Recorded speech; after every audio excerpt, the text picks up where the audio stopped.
नमस्कार दोस्तों, स्वागत है आप सभी का मेरे ITI इन्फॉर्मेशन चैनल में। तो दोस्तों आज मैं आप सभी के साथ करने वाला हूं जो भारत स्किल के निम्मी बेस्ड क्वेश्चन हैं उनके सॉल्यूशन। तो दोस्तों यहां पे ये जो टॉपिक है वो है डीसी जनरेटर का, और बिना किसी देरी के चलिए शुरुआत करते हैं।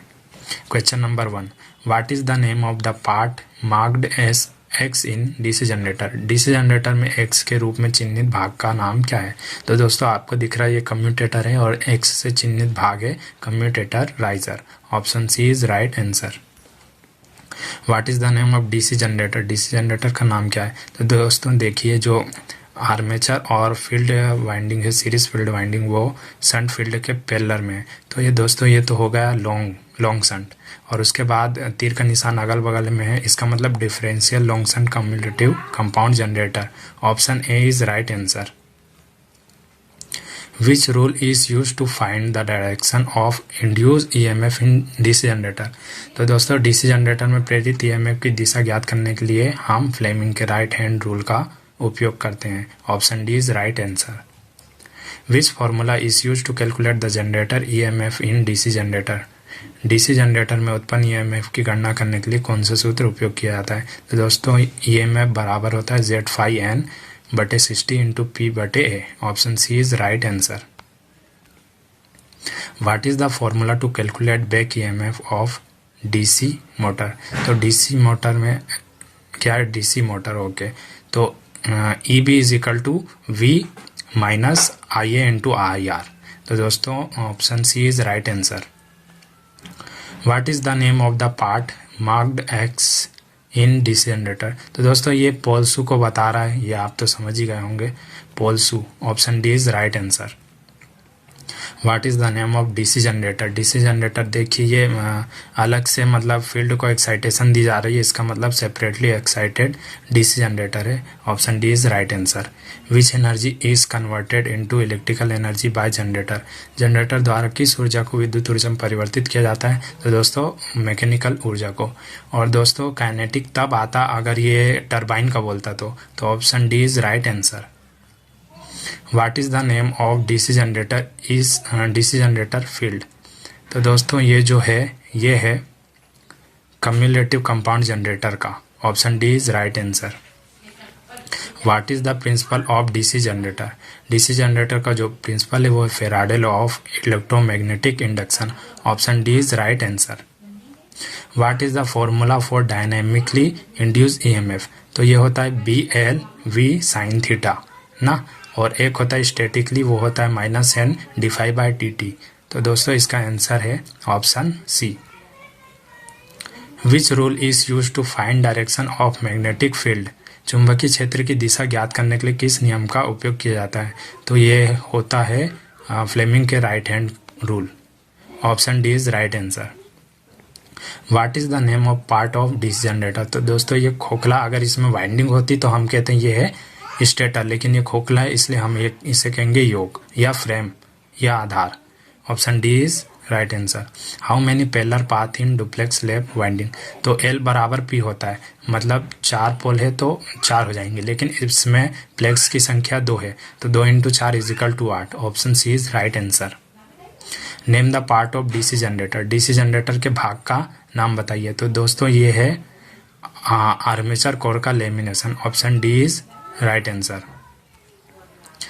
How interpole are connected in are DC generator. Interpole हो चाहे कंपनसेटिंग वाइंडिंग हो, दोनों आर्मेचर के श्रेणी में कनेक्टेड होते हैं, और यही आंसर होता है दोस्तों। कभी भी फील्ड के में मत लगाइए क्योंकि उसमें भी होता है, लेकिन आंसर आर्मेचर के श्रेणी क्रम में माना जाता है। तो option A is right answer. What is the necessity of residual magnetism in a self excited DC generator. एक स्वयं उत्तेजित डीसी जनरेटर में अवशिष्ट चुंबकत्व की आवश्यकता क्यों होती है? वोल्टेज बनाने के लिए। तो क्या है इसमें ऑप्शन? वोल्टेज निर्माण, built up the voltage. Option A is right answer. Which are the 2 point that the brush contact resistance measured in DC machine. DC machine में वे कौन से 2 बिंदु हैं जो ब्रश संपर्क प्रतिरोध को मापते हैं? तो दोस्तों ब्रश और कम्यूटेटर के बीच का प्रतिरोध है। Option C is right answer.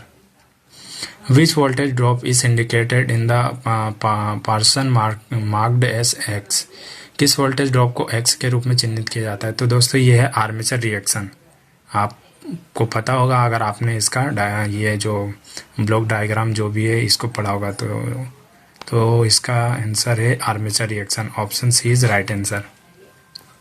What is the name of compound generator if the shunt field is connected in parallel with armature? Compound generator का नाम क्या है यदि शंट फील्ड आर्मेचर के समांतर में जुड़ा हुआ है? शंट फील्ड अगर केवल आर्मेचर के समांतर में जुड़ा हुआ है तो यह short shunt. Option D is right answer. Why the armature core of a DC generator is laminated? तो दोस्तों लेमिनेशन जहाँ भी होता है वहाँ ईडी धारा क्षति आती है और जो सिलिकॉन मिलाया जाता है उसमें हिस्टेरेसिस लॉस आता है। तो option D is right answer. Why armature resistance of a DC generator is very low? DC generator का आर्मेचर प्रतिरोध बहुत कम क्यों है? आर्मेचर धारा कम करें? नहीं, गलत है। आर्मेचर वोल्टेज, हाँ, आर्मेचर में वोल्टेज ड्रॉप कम हो इसलिए हम उसका प्रतिरोध कम रखते हैं, मतलब तार को ज़्यादा मोटा रखते हैं। Option B is right answer. Why the DC generator should run in clockwise direction only? DC generator को घड़ी की दिशा में क्यों घुमाते हैं? क्योंकि दोस्तों जो अवशिष्ट चुंबकत्व है अगर दिशा बदलेंगे तो वो पूर्णतः खत्म हो जाएगी। तो अवशिष्ट चुंबकत्व का रक्षा करने के लिए इसको क्लॉकवाइज ही घुमाया जाता है। Option B is right answer. Why compensating winding in provided in a large DC generator? बड़े डीसी जनरेटर में घुमावदार क्षतिपूर्ति क्यों प्रदान की जाती है? तो दोस्तों जो आर्मेचर रिएक्शन है उसको कम करने के लिए किया जाता है, ठीक है। तो neutralize armature reaction. Option C is right answer. What is reason for DC generator fail to build up voltage? DC generator के वोल्टेज निर्माण करने में विफल होने का कारण क्या है? ब्रश ढीले? नहीं, ब्रश ढीले होंगे लेकिन जनरेट तो होगा ना वोल्टेज। आर्मेचर प्रतिरोध अधिक है? नहीं, इसमें भी वोल्टेज जनरेट हो जाएगा। फील्ड प्रतिरोध क्रांतिक प्रतिरोध से ऊपर है।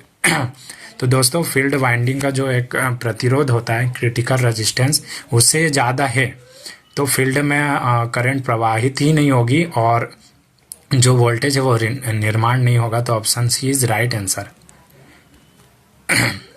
What is the name of generator if its field in connected in parallel with armature? Generator का नाम बताइए यदि वो आर्मेचर के समांतर में कनेक्टेड है। तो ये है shunt generator. Option A is right answer. What is the purpose of pole shoe in DC generator? DC generator में पोल शू का उद्देश्य है, पोल शू क्या करता है दोस्तों, जो मैग्नेट बनता है उसको सघन रूप से फैलाने का काम करता है। तो एयर गैप में समान रूप से फ्लक्स को फैलाने का काम करता है। Option D is right answer. What is the function of split ring in DC generator? DC generator में स्प्लिट रिंग का क्या काम होता है? तो दोस्तों जो स्प्लिट रिंग होता है वो एक ही डायरेक्शन में करंट को एकत्र करता है। Option B is right answer. Which material is use to make brush in generator? Generator में ब्रश दोस्तों कार्बन ग्रेफाइट, कॉपर, कार्बन और भी बहुत सारी चीज़ों के बनते हैं। तो बेसिक जो है कार्बन ग्रेफाइट के बनते हैं। Option B is right answer. Why DC generator are losing their residual magnetism? क्यों डीसी जनरेटर अपने अवशिष्ट चुंबकत्व खो देता है? भार में भारी शॉर्ट सर्किट, हाँ खो देगा। बिना लोड के लगातार चलना, इसका शायद खो सकता है। बिना रुके लगातार चलना नहीं खोएगा। रोटेशन की दिशा अक्सर बदलती है। तो दोस्तों हेवी शॉर्ट सर्किट में भी थोड़ा बहुत रेसिडुअल जो मैग्नेट है वो बच सकता है, लेकिन दिशा बार बार बदलोगे तो पूरा ही समाप्त हो जाएगा। तो option D is right answer. How does the magnetic circuit complete through the yoke and pole in DC generator? तो दोस्तों जो मैग्नेटिक सर्किट है वो योक और पोल के बीच में जो दोस्तों आर्मेचर का लेमिनेशन होता है ना, आर्मेचर कोर, उसमें से गुजरती है। तो आर्मेचर कोर में से गुजर के ये अपना परिपथ पूरा करती है, चुंबकीय परिपथ। Option B is right answer. Why the terminal voltage decrease if load increase in DC shunt generator? DC shunt generator में लोड बनने पर टर्मिनल वोल्टेज क्यों कम हो जाता है? क्योंकि दोस्तों आर्मेचर रिएक्शन लोड बनने से बढ़ जाता है। तो आर्मेचर रिएक्शन यहाँ पे कुछ है क्या? हाँ, due to increase in armature reaction. Option B is right answer. Oh sorry, previous देखते हैं, बिकॉज आर्मेचर रिएक्शन। अच्छा, option A is right answer. हाँ, पढ़ने में दिक्कत हो गई थी, option A is right answer. Which type of DC generator is used for long distance distribution line? लंबी दूरी की वितरण लाइनों के लिए किस प्रकार के डीसी जनरेटर का उपयोग किया जाता है? तो दोस्तों, लंबी दूरी के लिए जब ऐसा सवाल आ जाए तो हमेशा कम्युलेटिव कंपाउंड लेना है, और जो वोल्टेज पूर्ति के लिए बूस्टर आ जाए तो सीरीज लेते हैं। तो दोस्तों, option D is right answer. Which method is use to improve the insulation resistance in DC generator? DC generator insulation प्रतिरोध को बेहतर बनाने के लिए किस विधि का प्रयोग किया जाता है? तो ब्रश को बार बार बदलना नहीं, समय समय पर मशीन को गर्म करना। हाँ, ये सही है। नियमित रूप से कम्यूटेटर सेगमेंट की सफाई करना, ये नहीं है। रख रखाव के दौरान मशीन में गर्म हवा देना। तो दोस्तों, ये सबसे परफेक्ट है, और अगर ये नहीं रहता तो हम ऑप्शन बी में जाते। तो option D is right answer, रख रखाव के दौरान मशीन में गर्म हवा देना। विच type of DC generator work in absence of residual magnet? अच्छा, अवशिष्ट चुंबकत्व के अभाव में किस प्रकार का डीसी जनरेटर काम करता है? तो वो है अपना separately excited generator. Option D is right answer. Which type of DC generator is used for arc welding? Arc welding के लिए किस प्रकार के डीसी जनरेटर का उपयोग किया जाता है? तो आर्क वेल्डिंग के लिए दोस्तों डिफरेंशियल कंपाउंड जनरेटर काम में लिया जाता है। Option C is right answer. What is the property of wave winding in DC generator? DC generator में तरंग वाइंडिंग की विशेषता क्या है? तो दोस्तों, जो वेव वाइंडिंग होती है उसमें वोल्टेज ज़्यादा होता है और करंट कम होती है। तो high voltage low current high voltage, option C is right answer. What is the purpose of resistance wire used in the commutator connection in DC? तो दोस्तों, ये जो रेजिस्टेंस लगाए जाते हैं, ये जब धारा पलटती है तो उस जो स्पार्किंग है उसको कम करने के लिए लगाया जाता है। तो कम्यूटेशन कम करने के लिए इसको लगाया जाता है। तो smooth reversal of current direction, option D is right answer. Why solid pole shoe are used in DC generator? DC generator में ठोस पोल शू का उपयोग क्यों किया जाता है? तांबे के नुकसान को कम करने के लिए, अवशिष्ट चुंबकत्व को बढ़ाने के लिए, अवशिष्ट चुंबकत्व को कम करने के लिए, चुंबकीय पथ के रिलेक्टेंस को कम करने के लिए। तो option D is right answer. दोस्तों, दो प्रकार के पोल शू प्रयोग किए जाते हैं, एक सॉलिड होता है और एक लेमिनेशन होता है। तो लेमिनेशन तो बहुत बड़ी बड़ी मशीनों में किया जाता है, लेकिन सॉलिड छोटी मशीनों में किया जाता है। तो option D is right answer. Which metal is use to make large capacity DC generator yoke? बड़ी क्षमता के डीसी जनरेटर योक बनाने के लिए किस धातु का उपयोग किया जाता है? तो दोस्तों, कास्ट स्टील का उपयोग किया जाता है, लेकिन यहाँ पे कास्ट स्टील नहीं है, लेकिन इसके बदले में रोल्ड स्टील है। तो option D is right answer. What is the function of split ring in DC generator? तो दोस्तों, जो करंट हो उसको यूनि डायरेक्शनल करता है। तो collect the output max in the unidirectional, एक ही दिशा में आउटपुट को बनाता है। Option B is right answer. Which type of voltage in induce dynamic in a DC generator? DC generator में किस प्रकार का वोल्टेज गतिशील रूप से प्रेरित होता है? तो अल्टरनेटिव वोल्टेज होता है वो, C, option C. What is the purpose of slot marked as X? तो दोस्तों, ये तो है फिक्स टू की ना, option A is right answer. What is the purpose of field coil in DC generator? DC generator में फील्ड कॉइल का उद्देश्य क्या होता है? तो दोस्तों, जो फील्ड कॉइल है वो मैग्नेट बनाता है ना। तो क्या है? कुंडली फ्लक्स का निर्माण करने के लिए ध्रुव को चुंबकित करना। Option C is right answer. Which metal is use to make pole core of large DC generator machine? बड़े डीसी जनरेटर मशीन के पोल कोर बनाने के लिए किस धातु का उपयोग किया जाता है? तो दोस्तों, मैंने पहले ही बताया था कास्ट स्टील इसमें राइट आंसर है ऑप्शन में, इसलिए हम सी ऑप्शन पे जाएंगे। Option C is right answer. Why the pole core stamping are laminated in DC generator? क्यों pole core stamping DC generator में पटलित होते हैं? तो दोस्तों, मैंने इसका जवाब पहले बताया था, भर धारा हानि को कम करता है। Option D is right answer. Which type of DC generator is used for electroplating process? तो इलेक्ट्रोप्लेटिंग के लिए डीसी शंट मोटर ही यूज होता है। Option A is right answer. What is the purpose of compensating winding in DC generator? DC generator में compensating winding का उद्देश्य क्या है? तो कंपनसेटिंग वाइंडिंग जो है वो आर्मेचर रिएक्शन को कम करता है, neutralize the demagnetizing effect of armature reaction. Option C is right answer.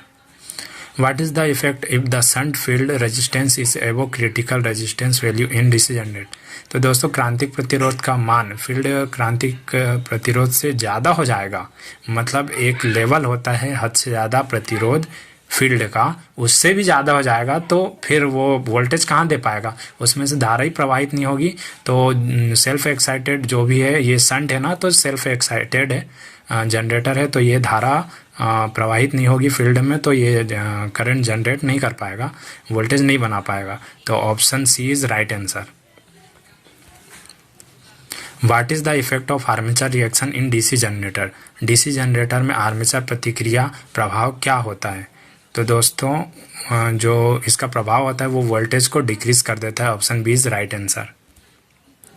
Calculate the EMF. तो दोस्तों इसमें थोड़ा टाइम लगेगा, इसलिए मैं इसको सॉल्व नहीं करता हूँ, सीधे आंसर देख लेते हैं। तो option C is right answer, 375 होगा। बहुत ही सिंपल सवाल है, Z5N बटे 60 इंटू P बटे A करके इसका आंसर निकल जाएगा। तो आगे चलते हैं। How the effect of armature reaction can be neutralize in the large DC generator. तो आर्मेचर रिएक्शन अगर बड़े डीसी जनरेटर से हटाना है तो कंपनसेटिंग वाइंडिंग कर दो। तो इसमें है क्या, हाँ कंपनसेटिंग वाइंडिंग का उपयोग करें। Option A is right answer.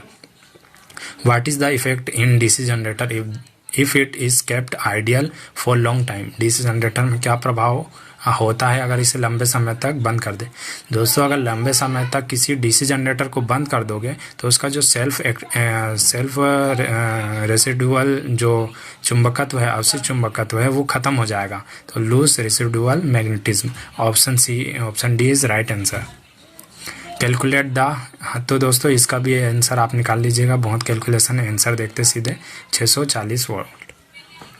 What is the effect on induced EMF is the main field flux get destroyed in DC generator।